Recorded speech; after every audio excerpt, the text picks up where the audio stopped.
सर्वांना प्रभू येशू ख्रिस्तामध्ये सलाम. देवाचे आपण आभार मानू की आपण दररोज या तत्वामध्ये वाढत आहोत आणि परमेश्वर आपल्या सर्वांना त्याच्या अधिक सानिध्यामध्ये आणि विश्वासामध्ये स्थिर करत आहे. कालच आपण बातमी ऐकली की पास्टर अवताडे यांच्या घरामध्ये दुःखद वातावरण आहे. त्या कारणास्तव ते कंटिन्यू करू शकत नाहीत आणि म्हणून मी आजपासून कंटिन्यू करत आहे. काल आपण पाहिलं की अवशिष्ट मंडळी आणि तिचं कार्य या 13व्या तत्वावर आज आपण आलेले आहोत. आणि त्याची सुरुवात आपण पाहिली की अवशिष्ट मंडळी कशी उत्पत्तीस आली आणि या मंडळीचं आता कार्य इथून पुढे आपण बघणार आहोत. परंतु आता अजून आपण या स्थानापर्यंत आहोत की या अवशिष्ट मंडळीमध्ये किंवा या अवशिष्ट मंडळीसाठी किंवा अवशिष्ट मंडळी उत्पत्तीस येण्यापाठीमागं कारण काय होतं, त्याच्या पाठीमागचा जो इतिहास आहे तो आपण बघत आहोत की या सर्व पार्श्वभूमीमध्ये कोणकोणत्या गोष्टी घडल्या आणि ख्रिस्ती धर्मामध्ये धर्मभ्रष्टता कशी वाढत गेली. आणि याचं वाचन आज आपण इथून पुढे करत आहोत. आपण या 28 तत्वाच्या पान नंबर 183 या पानावर आहोत आणि इथून आपण पुढे वाचत आहोत. अनितिमान पुरुषाचा उदय. जशी मंडळीने आपली पहिली प्रीती सोडली तसे पावित्र्याचे तत्व, वैयक्तिक आचाराचे उच्च प्रमाण आणि पवित्र आत्म्याने पुरवलेले अदृश्य बंधन यांना तिला मुकावे लागले. भक्तीमध्ये साधेपणाची जागा औपचारिक रीतीने किंवा शिष्टाचार पालनाने घेतली. पुढाऱ्यांची निवड करण्यात वैयक्तिक सत्ता आणि नावलौकिक यांनी आद्य स्थान उत्तरोत्तर पटकावले. प्रथम त्यांनी स्थानिक मंडळीमध्ये सत्ता गाजवायला सुरुवात केली, नंतर जवळपास असलेल्या मंडळीवरही. आता आजच्या भागामध्ये आपण पहिला मुद्दा आहे की अनितिमान पुरुषाचा उदय. आता हा अनितिमान पुरुष आपण मंडळीच्या बाहेर बघत नाहीये, मंडळीच्या आतून याची सुरुवात कशी झाली हे आपण आज पाहत आहोत. तर आपण वाचलं की जी मंडळी आहे या मंडळीनं जी आपली पहिली प्रीती सोडली, म्हणजे ख्रिस्त सोडून आता ख्रिस्ताऐवजी इतर लोकांवर ते अवलंबून आहे. आणि मग अशा परिस्थितीमध्ये त्या सर्वांसाठी आजचा भाग म्हणत आहे की ज्यावेळेस यांनी पहिली प्रीती सोडली त्यांच्या वेळेस पावित्र्याचे तत्व, आचाराचे उच्च प्रमाण आणि पवित्र आत्म्याने पुरवलेली अदृश्य बंधने ही देखील नाहीशी होत गेली. आणि अशा वेळेमध्ये अशा लोकांची निवड करण्यात येत आहे मंडळी चालवण्यासाठी, किंवा सर्व जो मंडळीचा गट असेल त्यांना लीड करण्यासाठी अशा लोकांची निवड करण्यात येत आहे, जी लोक त्यांच्या वैयक्तिक सत्तेमध्ये आहेत आणि ज्यांचं नाव लौकिक आहे, किंवा ज्यांना काही लोकांना इतर लोक मुद्दामून सपोर्ट करत आहेत. अशा लोकांना काय करण्यात आलं, सत्ता देण्यात आली, पुढाऱ्यांची निवड करण्यात आली. आणि अशामुळं ही सत्ता गाजवायला सुरुवात केल्यानंतर जवळपास असलेल्या मंडळीवर याचा प्रभाव आपल्याला पाहायला मिळतो.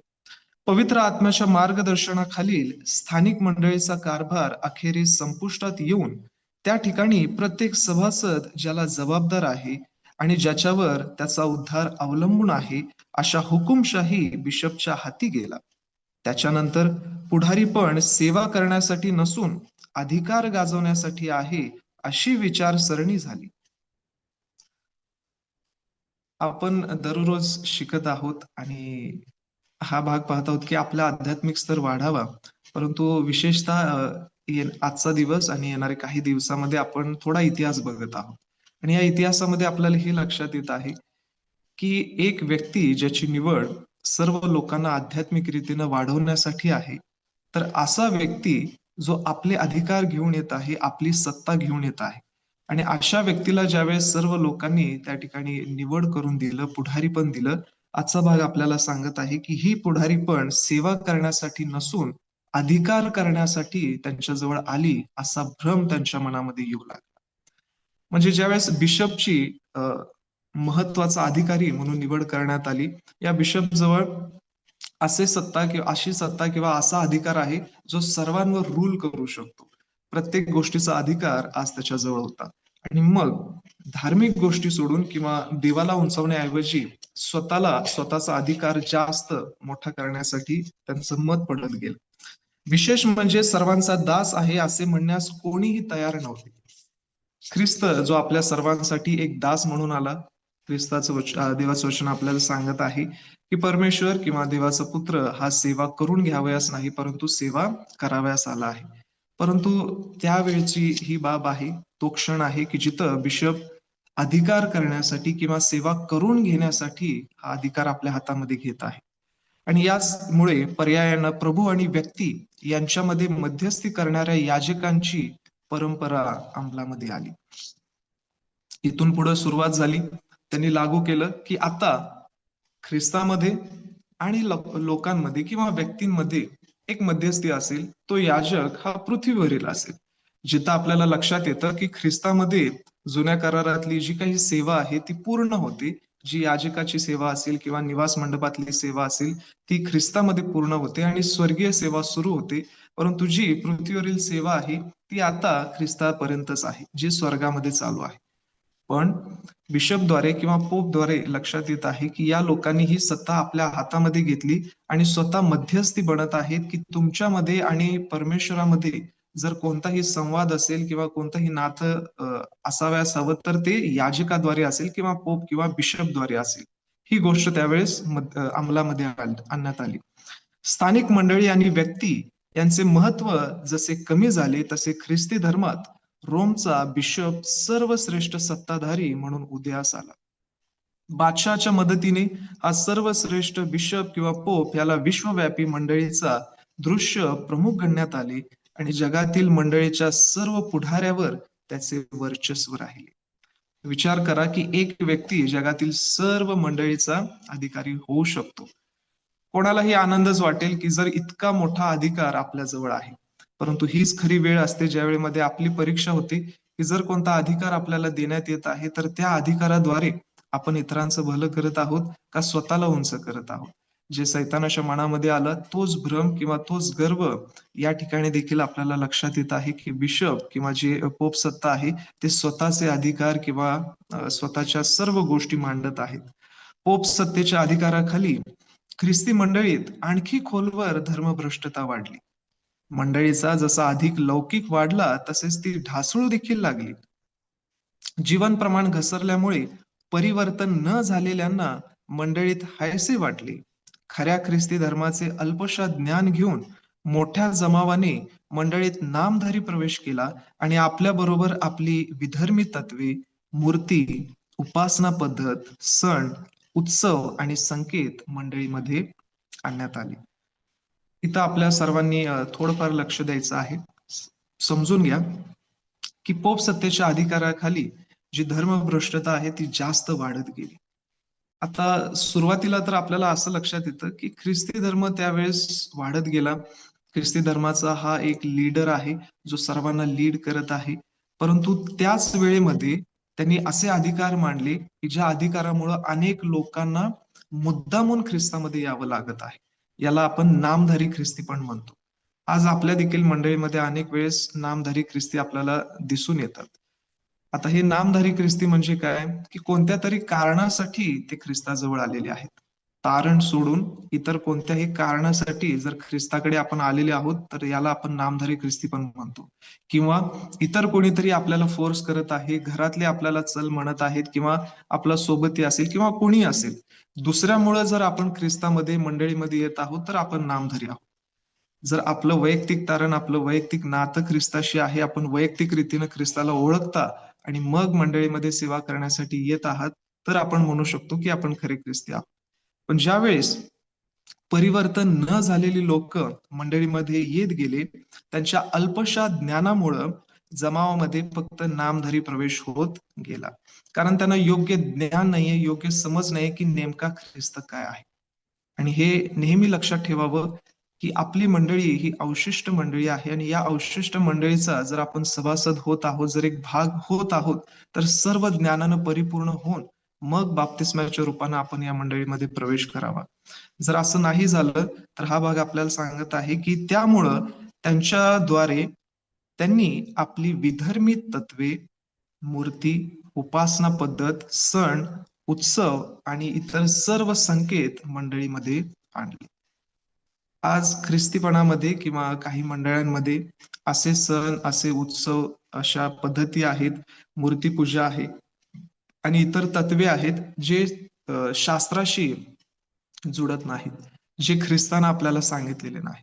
आणि या गोष्टीचा प्रभाव आज अनेक ख्रिस्ती लोकांवर आहे. कशामुळं? कारण अशा लोकांना मंडळीमध्ये आणण्यात आलं आणि हे मुद्दामून आणण्यात आलेलं आहे. ख्रिस्ती धर्म आणि विधर्मी मते यांच्या समेटाने तडजोडीने खोट्या धर्माची अवाढव्य रचना, व्यवस्था, सत्य व असत्याचे मिश्रण, अनीतिमान पुरुषाची घडण तयार झाली.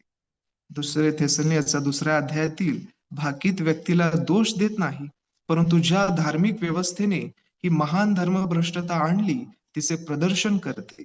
या व्यवस्थेतील पुष्कळ विश्वासक देवाच्या विश्वव्यापी मंडळीचे सभासद आहेत, कारण मिळालेल्या प्रकाशाप्रमाणे आपला जीवनक्रम ते चालवतात.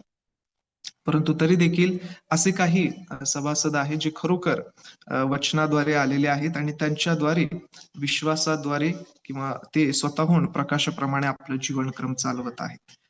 आता पुढचा एक भाग आहे, तो मुद्दा आहे की व्यथित मंडळी. हा भाग आपण शिकून घेऊ. आध्यात्मिकरित्या अधोगती झाल्यामुळे बादशाही राज्यकारभाराशी निकटच्या संबंधाने रोम मधील मंडळीमध्ये निधर्मी चेहरा दिसू लागला. मंडळी आणि सरकार अपवित्र बंधनाने बांधली गेली. आता इथून पुढं थोडासा एक महत्वाचा मुद्दा आहे, हा आपल्याला समजून घ्यायचा आहे. सुरुवातीपासून देवाची इच्छा आहे की देवाच्या लोकांचा नेता किंवा पुढारी हा एकच असावा, तो म्हणजे परमेश्वर. परंतु इस्रायली लोकांपासून आपल्याला लक्षात येत आहे की त्यांची इच्छा झाली की आमच्यावर एक राजा असावा, जो आम्हाला लीड करेल, जो आम्हाला गाईड करेल. आता हे दोन वेगवेगळ्या गोष्टी आहेत. धार्मिक गोष्टी वेगळ्या आहेत आणि राजनैतिक गोष्टी वेगळ्या आहेत. परंतु आज आपल्या लक्षात येत आहे की ही परिस्थिती ज्यावेळेस पोपच्या हातामध्ये सत्ता गेली, धार्मिक आणि राजनैतिक दोन्ही गोष्टींवर त्यांचा अधिकार झाला.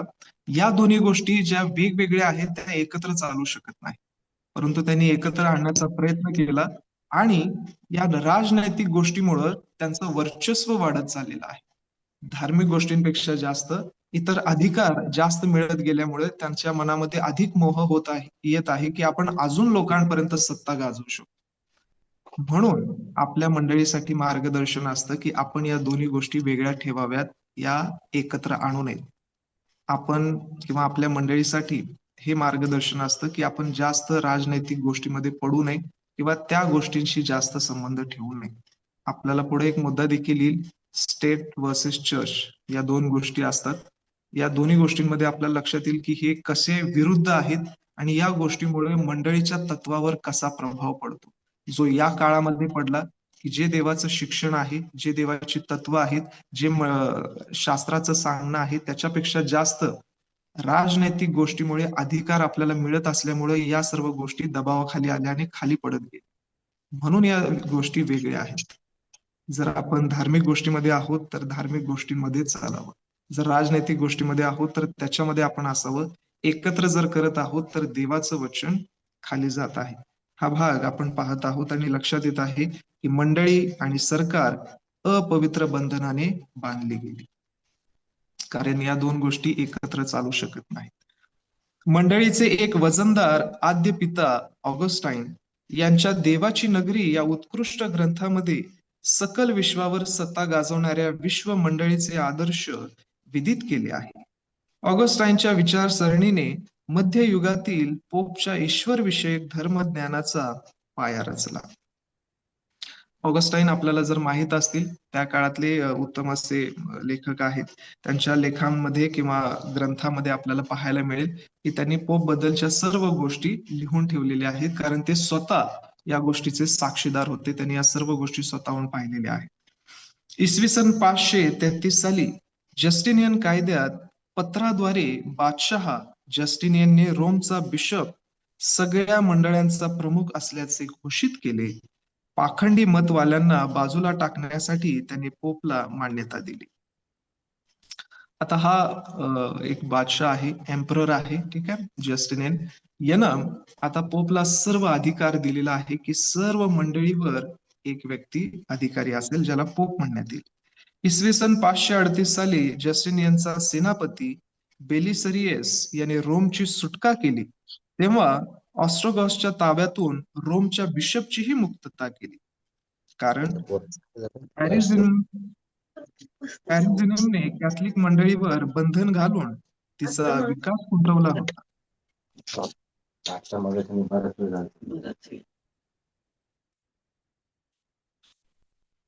आणि इसवी सन 533च्या जस्टिनियनच्या कायद्याच्या आधारे बिशप आता पोपची सत्ता वाढवू शकला. अशा प्रकारे बायबल भाकितात वर्तवल्याप्रमाणे 1260 वर्षाच्या छळाला सुरुवात झाली. आपल्याला शास्त्रामध्ये ही संख्या सातत्याने पाहायला मिळेल. दानिएलामध्ये आहे, प्रगटीकरणामध्ये आहे.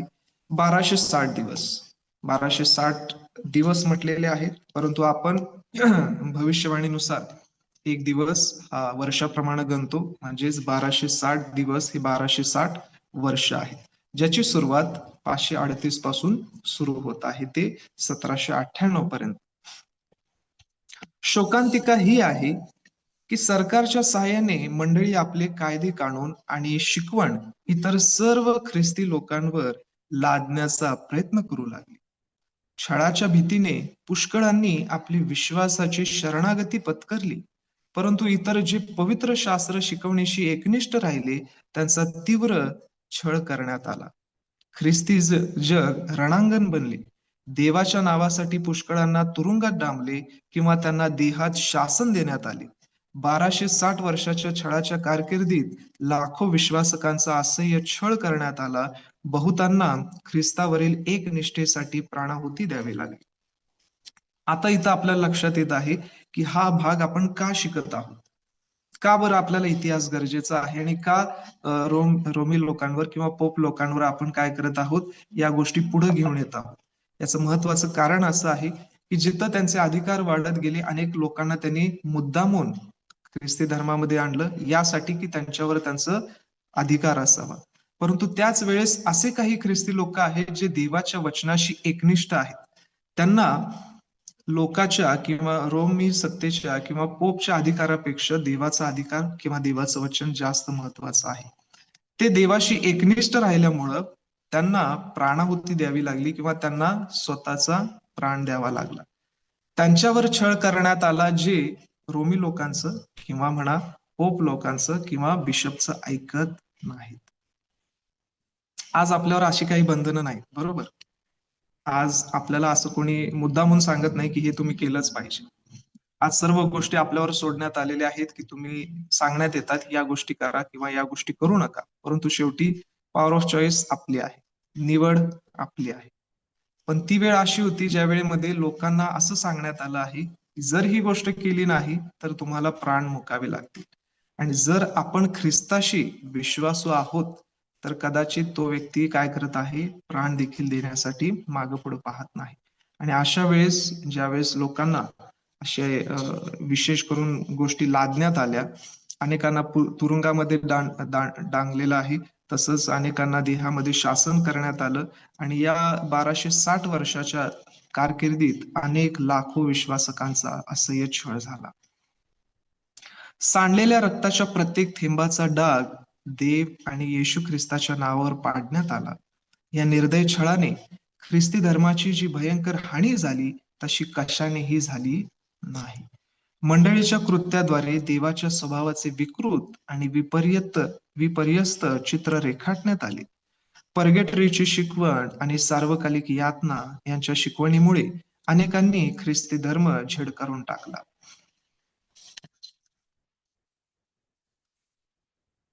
ऐकण्यासाठी अनेक वेळेस सोपं वाटतं, बरोबर, की कोणीतरी आपल्या प्राणाची आहुती दिलेली आहे. परंतु हे ज्यावेळेस आपल्या समोर येतं ना, मग आपल्याला लक्षात येईल की विश्वासासाठी ख्रिस्तासाठी एवढं आपण केलं पाहिजे का. आज ज्यावेळेस आशीर्वाद येतील त्यावेळेस नक्कीच आपण देवाकडे धाव घेऊ, देवाचं गौरव करू. परंतु त्याच विश्वासासाठी जर आपण काही गोष्टी सॅक्रिफाईस करू शकत नाही, छोट्या गोष्टी आज आपण सॅक्रिफाईस करू शकत नाही, तर प्राण तर खूप लांबची गोष्ट आहे. आज आपण विचार करायचा आहे की ज्या 10 आज्ञा, आपण फक्त 10 आज्ञा घेऊया, मी या टॉपिक पर्यंत येईल, की या 10 आज्ञा आपण समोर मांडू आणि वैयक्तिक रीतीने आज आपण विचार करूया की या 10 आज्ञातली मी कोणती आज्ञा पाळत आहे. पहिल्यापासून 10व्या आज्ञेपर्यंत आपण वैयक्तिक रीतीने विचार करा की खरोखर मी या आज्ञा पाळत आहे का. फक्त आपल्याला शब्बात पाळण्यासाठी सांगितलं नाही, 10च्या 10 आज्ञा पाळायच्या आहे, त्यात शब्बात देखील महत्वाचा आहे. मग यावेळेस इथं लक्षात येत आहे की आपला विश्वासूपणा ख्रिस्ताशी किंवा देवाशी किती महत्वाचा आहे. आपण खरोखर जोडलेले आहोत का. खरोखर ज्यावेळेस अशी परिस्थिती येईल की आपल्या प्राणासाठी, आपल्या जीवासाठी प्रश्न असेल, आपण पुढे जाऊ का. आपण या विश्वासासाठी, ख्रिस्तासाठी एक पाऊल पुढे टाकू का. ही परिस्थिती अगदी डोळ्यासमोर असली पाहिजे. त्यावेळेस आपल्याला लक्षात येईल की का आपण ही बाब समजून घेत आहोत, का या लोकांचा छळ करण्यात आला आणि तरी देखील ते मागे हटले नाहीत. अवशिष्ट मंडळी काय आहे. ही अवशिष्ट मंडळी ती आहे की काही जरी झालं तरी देखील आपण वचनाला जास्त महत्व देतो. जे वचन सांगतं त्या गोष्टीद्वारे आपण चालतो. जे आपल्यावर रूढी लादण्यात आलेल्या आहेत त्या रूढी आपण फॉलो करत नाही. इथं काही शिकवणी आपल्या लोकांसमोर मांडण्यात आल्या. त्या काळामध्ये पर्गेटरी ही एक शिकवण होती. ती शिकवण अशा रीतीनं होती की मरणानंतर एखादा व्यक्ती अजून देखील त्या यातनेमध्ये आहे, त्याला सोडवण्यासाठी तुम्ही आम्हाला एवढी एवढी रक्कम द्या, आम्ही त्याच्यासाठी प्रार्थना करू, आम्ही त्याला त्याच्यातून सोडवू. सार्वकालिक यातना आहे. जर या सर्व गोष्टी तुम्ही नाही केल्या तर सार्वकालिक त्याला भोगावं लागेल, त्रासामध्ये तो राहील, नरकामध्ये तो असेल. या सर्व गोष्टी आहेत. जर याच्यातून बाहेर यायचं असेल तर तुमच्यासाठी बिशप किंवा पोप हा मध्यस्थी आहे, हा तुमचा याजक आहे. त्याच्याजवळ तुम्ही कन्फेस करा, त्याच्याजवळ तुम्ही पाप कबुली करा, म्हणजे त्या व्यक्तीला तिथून सोडवण्यात येईल. आपण पुढचा एक मुद्दा शिकणार आहोत जिथं आपल्याला लक्षात येईल की जी ख्रिस्ताची जागा आहे ती कशा रीतीने हा याजक घेत आहे. अशा शिकवणीमुळे अनेकांनी ख्रिस्ती धर्म झिडकारून टाकला. कारण हे मुद्दामून लादण्यात येत आहे, त्या कारणामुळे अनेक लोक झिडकारून टाकत आहेत. सुधारणा मतवाद्यांनी डोके वर काढण्या अगोदर कॅथलिक मंडळीमधीलच पुष्कळांनी विरोधकांची निर्दय कत्तल करणे, उद्धट आणि मगरुरीचे हक्क प्रतिपादने आणि नैतिक भ्रष्टता यांच्याबद्दल निषेध व्यक्त केला. मंडळी आपल्यामध्ये सुधारणा घडवून आणण्यास नाखुश असल्यामुळे 16व्या शतकात प्रोटेस्टंट धर्म सुधारणेचा जन्म झाला. मंडळीच्या अधिकाऱ्यांना आणि रोमच्या मंडळीच्या नावलौकिकाला यामुळे मोठा धक्का बसला.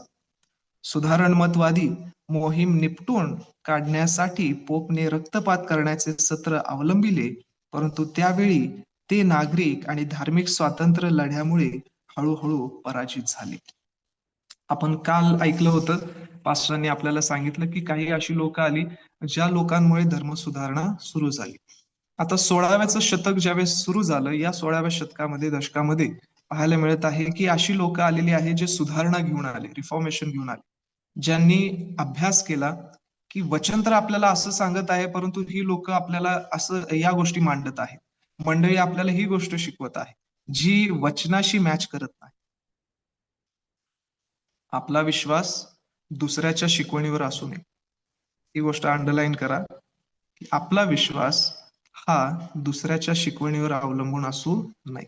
जे शास्त्र सांगतं, जो आपला अभ्यास आहे, जो पवित्र आत्मा आपल्याला या वचनातून शिकवतो त्याच्यावर अवलंबलेला असावा. म्हणून हे गरजेचं आहे की आपली मंडळी ही शास्त्राची मंडळी असावी किंवा शास्त्र अभ्यासणारी मंडळी असावी. जर आपला अभ्यास कमी आहे, जर आपल्याला योग्य ज्ञान नाही, तर आपला विश्वास देखील चलबिचल असेल, बिथरलेला असेल किंवा इतर लोकांनी मांडलेला असेल. अर्थात आपला विश्वास हा भावनेद्वारे उत्पन्न होतो, परंतु हा विश्वास पुढे वाढत गेला पाहिजे. ज्यावेळेस या लोकांनी अभ्यास केला, मंडळीची सुधारणा होत गेली आणि मंडळीच्या सुधारणेमध्ये आपल्या लक्षात येत आहे की जे सुधारणा करू लागले त्यांच्यावर अजून छळ आणण्यात आला, त्यांना देखील मारण्यात आला, त्यांचा देखील रक्तपात करण्यात येत आहे. आणि त्यावेळी नागरिक आणि धार्मिक स्वातंत्र्य लढ्यामध्ये हळूहळू ही मंडळी पराजित होत गेली. आणि तिथून पुढे सुरू झालं की यांचा जो दबदबा होता तो आता कमी होत गेलेला आहे. त्यांचं जे सत्ता, त्यांचं जो वर्चस्व होतं, त्या सर्व गोष्टी कमी होत गेल्या, कारण सत्य त्यांच्या समोर आलं. शास्त्र आपल्याला सांगतं की आणि मग तुम्ही सत्य जाणाल आणि सत्य तुम्हास बंधमुक्त करेल. आज ही वेळ आहे ज्यावेळेस आपण शिकून घेतो की तुम्ही या मंडळीचे का सभासद आहात, या मंडळीमध्ये तुम्ही आज का आहात, या मॉर्निंग वर्शिपमध्ये आज तुम्ही का आहात, हे समजून घेण्यासाठी की ही मंडळी विनाकारण उपस्थित नाही. किंवा परमेश्वरानं या मंडळीला विनाकारण उपस्थित केलेलं नाही. जर देवाची इच्छा नसती तर ही मंडळी कधीही उदयास आली नसती. आज देवाच्या सामर्थ्यानं ही वचनं जर आपल्या समोर आहेत, तर आपण काही स्ट्रॉंग फॅक्ट्स आहेत, म्हणजे जे सत्य आहे त्या गोष्टीवर आधारित आपली मंडळी उभी आहे. काही ज्या गोष्टी घडल्या त्या गोष्टींमुळे जी सुधारणा आली आणि त्या सुधारणेद्वारे आज आपल्या समोर जे वचन आहे त्या वचनामुळं आज आपण बघत आहोत की या मंडळीचे आपण भाग आहोत. अखेर इसवी सन 538 पासून 1260 वर्षानंतर म्हणजे 1798 साली 7 रोमन कॅथलिक मंडळीला प्राणघातक घाव झाला. हा भाग आपल्याला प्रगटीकरणाच्या 13व्या अध्यायामध्ये पाहायला मिळेल की जो श्वापद आहे त्या श्वापदाला एक घाव करण्यात येईल. आणि हा घाव म्हणजे काय, की ही जी सत्ता आहे ती सत्ता त्याला तडा जात आहे किंवा त्या सत्तेला, त्या सत्तेचा जो अधिकार आहे तो कमी करण्यात येतो. आणि हेच आपण नुकतंच वाचलं की 1798 साली 7 रोमन कॅथलिक मंडळीला प्राणघातक घाव झाला किंवा त्यांचा अधिकार कमी झाला.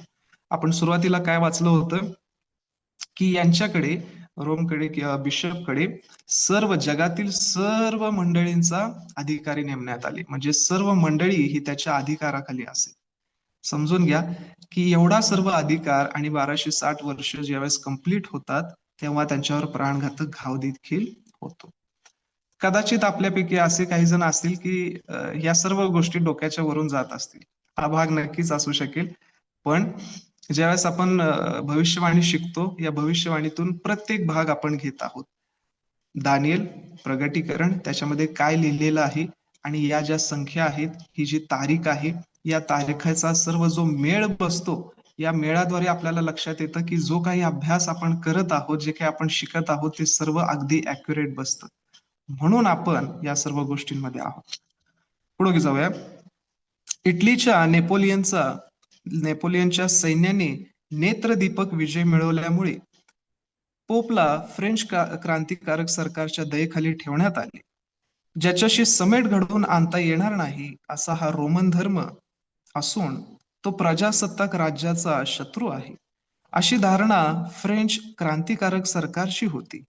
फ्रेंच सरकारने पोपला कैद करण्यास नेपोलियनला हुकूम दिला. हुकुमाप्रमाणे सेनापती बर्थियर नेपोलियन रोममध्ये शिरला आणि पोपचे राज्य बरखास्त केल्याचे घोषित केले. बर्थियरने पोपला कैद करून फ्रान्सला नेले आणि हद्दपारीतच ठेवले. आता इथं हा जो घाव झाला म्हणजेच काय, की त्यांचा अधिकार कमी करण्यात आला. म्हणजे ज्या पोपकडे सर्व अधिकार दिलेला होता, आता या पोपकडे जे इतके वर्ष त्यांनी रूल केलं, जे इतके वर्ष त्यांच्या अधिकारामध्ये राहिले की ते सांगतील तसं. पण आता अशी वेळ आली की ज्यावेळेस फ्रेंच राज्यक्रांती झाली, नेपोलियन बोनापार्ट हा एक व्यक्ती आहे ज्याच्याकडे अजून अधिकार आला आणि या फ्रेंच सरकारनं त्याला सांगण्यात आलं की तुम्ही जा आणि या व्यक्तीला काय करा, याच्याकडचा अधिकार तर तुम्ही काढून घ्या किंवा त्याला कैद करा. आता त्याला ज्यावेळेस धरण्यात येईल त्यावेळेस ही लोक काय होतील, वर्चस्व गाजवतील. इतके वर्ष कोणी देखील त्यांच्या विरुद्ध जाऊ शकलं नाही, परंतु आता अशा वेळेमध्ये त्यावेळेस जो बर्थियर आहे त्या व्यक्तीनं काय केलं, या पोपला धरलं, त्याला आपल्या कैदेमध्ये नेलं, फ्रान्सला नेलं आणि तिथं कैदेमध्येच ठेवलेलं आहे. पोप सत्तेला हळूहळू उतरती कळा येण्यास पुष्कळशा घटना घडल्या आणि शेवटी तिचा पाडाव झाला. ह्या घटनेद्वारे 1260 वर्षाच्या भविष्यात्मक काळाचाही शेवट झाला. या घटनेद्वारे भविष्याची पूर्णता झाल्याचा अर्थबोध पुष्कळ प्रोटेस्टंट घेतात. फक्त आपलीच मंडळी नाहीये, परंतु ज्या मंडळ्या अभ्यास करत आहेत या मंडळ्या या गोष्टीवरून लक्षात घेतात की हा 1260 वर्षाचा काळ इथं पूर्ण होत आहे, जिथं या सर्व गोष्टी पूर्णत्वास येतात आणि जिथं रोमी सत्ता देखील कमी झाली. आता पुढचा एक मुद्दा आपण शिकूया आणि मग आपण थांबणार आहोत. याची 4 ते 5 पॉइंट्स आहेत, परंतु आपण फक्त 2 पॉइंट या ठिकाणी पाहूया. पुढचा मुद्दा आहे धर्म सुधारणा. आता इथपर्यंत आपल्याला लक्षात आलं की एक अनितिमान व्यक्ती उदयास आला, मग नंतर व्यथित मंडळी आपण पाहिली आणि आता आपण बघत आहोत की धर्म सुधारणा. इथून पुढं ज्यावेळेस आता सर्वांपर्यंत सत्य आलं, सत्य आल्यानंतर यांच्यामध्ये काय बदल घडवायचे होते किंवा ही धर्म सुधारणा कशी व्हावयाची होती. आता धर्म सुधारणा व्हायची आहे तर त्याच्यामध्ये आपल्याला लक्षात देखील आलं पाहिजे की चुक्या कोणत्या आहेत, त्रुटी कोणकोणत्या आहेत.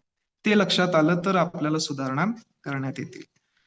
पवित्र शास्त्राचा आधार नसलेल्या परंपरागत चालत आलेल्या रूढीवर आधारलेली शिकवण, विरोधकांचा निष्ठुर छळ, भ्रष्टता आणि धर्म पुढाऱ्यांची आध्यात्मिक अधोगती या प्रमुख कारणामुळे मंडळीमध्ये सुधारणा घडून आणण्याची आकांक्षा लोकांनी प्रदर्शित केली. आता कोणत्या गोष्टी आहेत ज्या गोष्टींमुळे धर्म सुधारणा गरजेची होती? तर ते आपण मुद्दे बघत आहोत की परंपरागत चालत आलेल्या रूढी. या रूढी आता त्यांना कसं लक्षात आलं की त्यांच्या समोर बायबल आलं, अनेक लोकांच्या हातामध्ये बायबल आलं. त्यांना लक्षात आलं की जे आपण इतके वर्ष फॉलो केलं तर हे शास्त्रामध्ये नाहीच आहे. शास्त्रामध्ये आपल्याला कुठे दिलेलंच नाही आणि आपण इतके वर्ष या गोष्टी फॉलो करत आलो. कधीतरी आपण देखील विचार करा की अशा कोणत्या गोष्टी आहेत ज्या शास्त्रामध्ये नाहीत, पण तरी देखील मी अजून देखील ते पाळत आहे. अजून देखील मला माझ्या पूर्वजांनी सांगितलं किंवा आमचे घरचे करत होते म्हणून मी करत आहे. विचार करा. विरोधकांचा निष्ठुर छळ, भ्रष्टता आणि धर्म पुढाऱ्यांची आध्यात्मिक अधोगती. त्यांनी पाहिलं की मंडळीमध्ये अजून भ्रष्टता आहे, धर्म पुढाऱ्यांची आध्यात्मिक अधोगती होत आहे. म्हणजे जे पुढारी आहेत ते आध्यात्मिक रीतीनं कमी स्तरावर आहेत. हे पुढाऱ्यांसाठी देखील आहे. ठीक आहे, की जर आपल्या मंडळीमध्ये एक गोष्ट कमी दिसत असेल तर या काही गोष्टी लोकांच्या समोर येतात जे आपण प्रत्येकाने सुधारावी. आणि या कारणामुळं लोकांची अपेक्षा वाढत गेली, आकांक्षा वाढत गेली की आपण धर्म सुधारणा आणावी. तात्विक काही मुद्दे आहेत जे आपण पाहतो. प्रोटेस्टंट धर्म सुधारणेला चालना देऊन प्रोटेस्टंट आणि कॅथलिक असे भाग पाडण्यास कारणीभूत झालेली बायबलवर आधारित नसलेल्या काही तत्वांची उदाहरणे खाली देण्यात आली आहे. मग आता हे दोन विभाग पडले. जिथं मार्टिन लुथर आले 16व्या दशकामध्ये आणि त्यांनी ही धर्म सुधारणा आणली. त्यांच्यापासून सुरुवात झाला, प्रोटेस्टंट या गोष्टी सुरू झाल्या किंवा प्रोटेस्ट त्यांनी रोमी लोकांच्या विरुद्ध प्रोटेस्ट केला. या कारणामुळं प्रोटेस्टंट हा धर्म किंवा हा भाग पडलेला आहे. मग ख्रिस्ती लोकांमध्ये दोन विभाग पडतात, एक आहे कॅथलिक आणि दुसरे आहेत प्रोटेस्टंट. आपण सर्वजण प्रोटेस्टंट मध्ये का येतो? कारण आपण कॅथलिक गोष्टी फॉलो करत नाही. आपण त्यांच्या विरुद्ध उभे राहतो ज्या खोट्या शिकवणी ते फॉलो करत आहेत. हे आज अनेक ख्रिस्ती लोकांना माहित नाही. हा इतिहास अनेक लोकांना माहित नाही की आपण या मंडळीचे का भाग आहोत. कारण ज्या गोष्टी चुकीच्या होत्या, चुकीच्या शिकवणी होत्या, त्याच्या अगेन्स्ट आपण सर्वजण उभे राहतो. प्रत्येक प्रोटेस्टंट मंडळी ही सर्व त्या गोष्टीच्या अगेन्स्ट उभी राहते. परंतु तरी देखील अशा अनेक साऱ्या गोष्टी आहेत ज्या गोष्टी अजून देखील त्यांच्याकडून आपण अडॉप्ट करतो आणि त्या गोष्टी आपण फॉलो करतो. अनेकांना वाटतं की आपण सेमच आहोत आणि या गोष्टी केल्यानं काही फरक पडत नाही. परंतु जे शास्त्र विरुद्ध असेल त्यासाठी आपण स्टँड घेणं गरजेचं आहे. पहिला मुद्दा, पृथ्वीवरील मंडळीचा प्रमुख ख्रिस्ताचा बदली. म्हणजे याचा अर्थ असा आहे की जो पृथ्वीवरचा मंडळीचा प्रमुख ख्रिस्त आहे त्याची बदली करण्यात आली, त्याच्याऐवजी दुसऱ्याला अधिकार देण्यात येत आहे. केवळ रोमचा बिशप ख्रिस्ताचा बदली किंवा प्रतिनिधी असून तो मंडळीचा पृथ्वीवरील दृश्य प्रमुख आहे असे या तत्वात गृहीत धरलेले आहे. बायबल मधील मंडळीच्या पुढारीपणाच्या शिकवणी विरुद्ध ही असून ही शिकवण अनुमानावर आधारलेली आहे. म्हणजे ख्रिस्ताने पेत्राला मंडळीचा दृश्य पुढारी नेमला आणि पोप पेत्राचा वारस आहे. या सर्व गोष्टींचा सारांश अशा रीतीने आहे तो भाग की आता ख्रिस्त इथं नाहीये पृथ्वीवर, त्याच्या बदली दुसरा प्रतिनिधी त्यांचा आहे. जिथं येशू ख्रिस्त पेत्राला म्हणाला की तू पेत्र खडक आहेस आणि या खडकावर मी आपली मंडळी रचीन. मग आता तिथून पुढे अनेक जण पेत्रालाच मेन धरतात की पेत्राद्वारेच सर्व मंडळी रचली जाणार आहे आणि पेत्र त्यांचा मेन आहे. आता पेत्रानंतरच सर्व वारीस पण कोण घेतात? हक्कानं रोमी लोक घेतात किंवा कॅथलिक मंडळी घेते की हा सर्व वारस आमचा आहे आणि आम्ही सर्व गोष्टी रूल करणार. कारण ख्रिस्त तशा पद्धतीने म्हणालेला होता, परंतु ते चुकीचं आहे. मंडळी आणि तिचा प्रमुख यांचा बिनचूकपणा. रोमच्या मंडळीची प्रतिष्ठा आणि प्रभाव वाढविण्यात बिनचूकपणा हे तत्व प्रामुख्याने कारणीभूत झाले आहे. मंडळीने पूर्वी केव्हाही चुकी केली नाही आणि पुढे करणार नाही असे ते घोषित करीते. ही शिकवण खालील विचारसरणीवर आधारलेली आहे. तिला बायबलचा आधारही नाही. मंडळी दैवी असून तिचा एक गुण बिनचूकपणा आहे. त्याशिवाय या दैवी मंडळीद्वारे सात्विक आकांक्षेच्या लोकांना स्वर्गाकडे मार्गदर्शन करावे अशी देवाची इच्छा असल्यामुळे श्रद्धा आणि नीतिसूत्रे शिकविण्यास ती अचूक असली पाहिजे. नंतर ख्रिस्त तिला सर्व चुकांपासून पवित्र आत्म्याच्या सामर्थ्याद्वारे सावरून ठेवी. एक गोष्ट मंडळीमध्ये असावी ती म्हणजे अशा रीतीनं की बिनचूकपणा मंडळी जिच्यामध्ये कोणतीही चूक असू नये. अर्थात या गोष्टी असू शकत नाहीत. प्रत्येक मंडळीमध्ये काही ना काही चूक आपल्याला आढळेल. परंतु या चुकीमधून सावरण्यासाठी मार्गदर्शन करण्यासाठी आपण ख्रिस्ताकडे धाव घ्यावी. आणि म्हणून शेवटची लाईन सांगत आहे की नंतर ख्रिस्त तिला सर्व चुकांपासून पवित्र आत्म्याच्या सामर्थ्याने सावरून धरेल. ख्रिस्त आपल्याला सावरून धरेल तिथून पुढे की आपण कोणत्या चुकीमध्ये असू नये.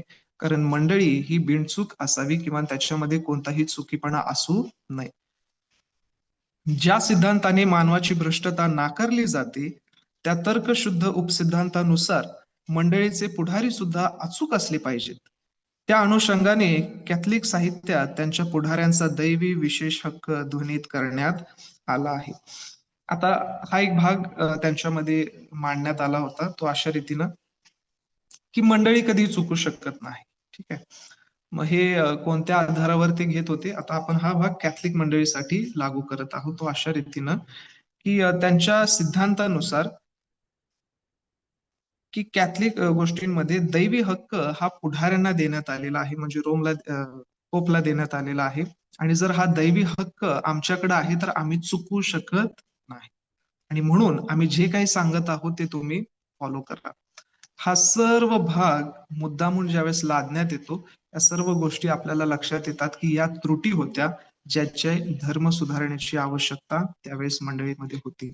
त्यावेळेस धर्मसुधारकांना ही बाब लक्षात आली की अशा काही गोष्टी आहेत ज्याच्यामधून आपण बाहेर आलं पाहिजे, आपण शिकलं पाहिजे.